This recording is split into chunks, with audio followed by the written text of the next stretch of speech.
C'est toi qui as écrit ça? Bah oui, Tu es sûr? bah oui. Et moi, qu'est-ce que j'ai fait là? Bah tu l'as écrit aussi. Ah bon, Les femmes de nos vies, Canesi et Ramani. aux éditions La Belle Étoile.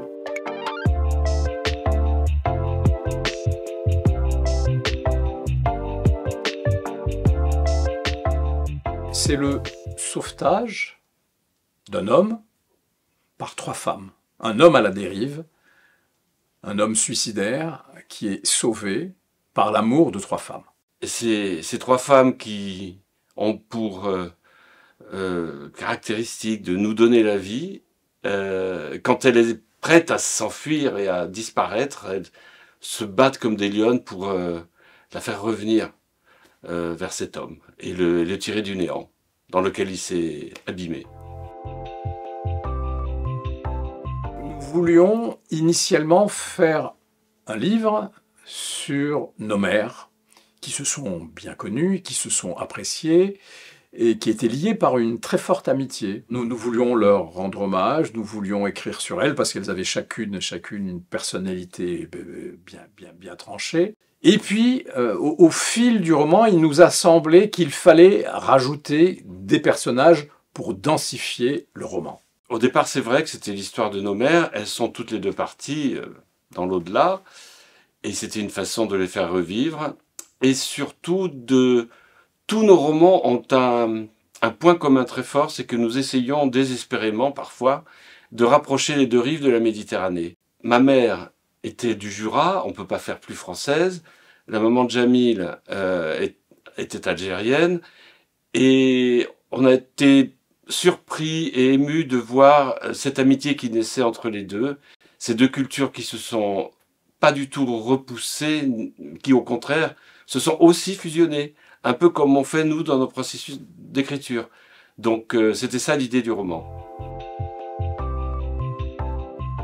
Il y a évidemment le thème de l'homosexualité qui est très présent dans le roman. Dans ce roman, si les 2 mères sont confrontées à l'homosexualité de leurs enfants, mais elles l'abordent d'une façon très pudique à cause de leur culture qui est différente. Suzanne, la mère de Nicolas, est très ouverte et a toujours accepté la particularité de son fils. Quant à Malika, elle ne le voit pas. C'est-à-dire, elle en parle, mais c'est comme si ça n'existait pas. Et ça, c'est un peu la différence culturelle entre les 2 rives de la Méditerranée. Alors ça nous a semblé un élément dramatique important, parce que si on n'a pas ça, on perd beaucoup de la dimension du roman, évidemment.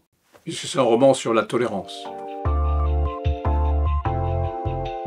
Ce roman est un roman, c'est-à-dire qu'il est fait de personnages inventés et de personnages qui ont fait partie de notre vie, Michel et moi. Nos mères, par exemple, mais les personnages des garçons sont en partie inventés parce que, par exemple, Michel n'est pas mort. Hein, Non.